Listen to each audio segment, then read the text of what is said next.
나이가 든 아이를 키우고 계시는 분들, 혹시 반려견과의 첫 만남을 기억하시나요? 분명 새롭고 신비한 인연이었을 텐데요. 첫 만남부터 지금까지 많은 기억들이 차곡차곡 쌓여 함께한 추억들이 탑을 이루었을 거라 생각이 듭니다. 하지만 우리 아이가 더 이상 나와의 추억 혹은 나를 기억하지 못한다면 어떨까요? 오늘은 조금 슬플 수 있는 이야기인데요. 바로 강아지 치매입니다. 우리 아이에게 잊히는 것만큼 슬픈 일이 또 있을까요? 처음 말씀드렸듯이 사람뿐만 아니라 강아지도 치매에 걸릴 수 있다는 사실 알고 계셨나요? 흔히 인지기능장애 증후군이라고 부르는데요. 나이가 들면 우리 아이들도 점점 기억력이 흐려지고 학습 능력이 떨어지며 때론 하루 종일 벽을 바라보고 있는 등 아주 혼란스러운 행동을 보이기도 하죠. 이런 치매 증상을 보호자가 먼저 인지할 수 있도록 대표적인 초기 치매 증상을 몇 가지 말씀드리겠습니다.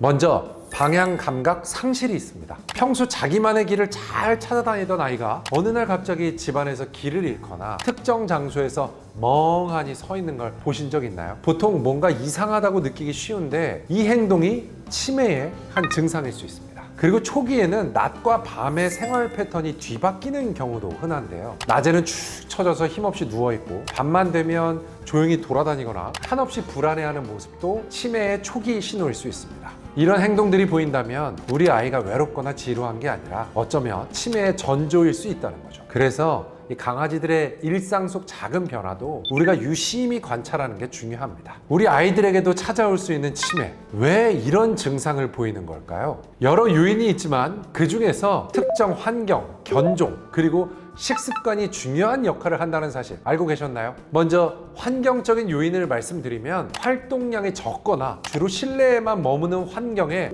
오래 노출되면 치매의 위험이 높아질 수 있습니다. 새로운 자극이 부족하고 단조로운 생활이 반복되면서 뇌 기능이 저하될 수 있기 때문이죠. 그래서 매일 산책을 시켜주는 것과 다양한 경험을 통해 신선한 자극을 주는 게 아이들 치매 예방에 큰 도움이 될 수 있는 거죠. 특정 견종이 치매에 더 취약하다는 연구 결과도 있는데요. 요크셔 테리어나 포메라니안 같은 소형견들이 노화가 빨리 찾아오면서 치매 발병 확률도 더 높아진다고 알려져 있죠. 꼭 소형견뿐 아니라 보더콜리도 치매에 걸릴 위험이 높다고 하는데 이러한 경향은 유전적 요인과 특정 신경 퇴행성 질환에 취약한 품종의 특성 때문이라고 합니다. 하지만 수의학 논문에 따르면 치매의 가장 큰 요인은 바로 식습관이라고 합니다.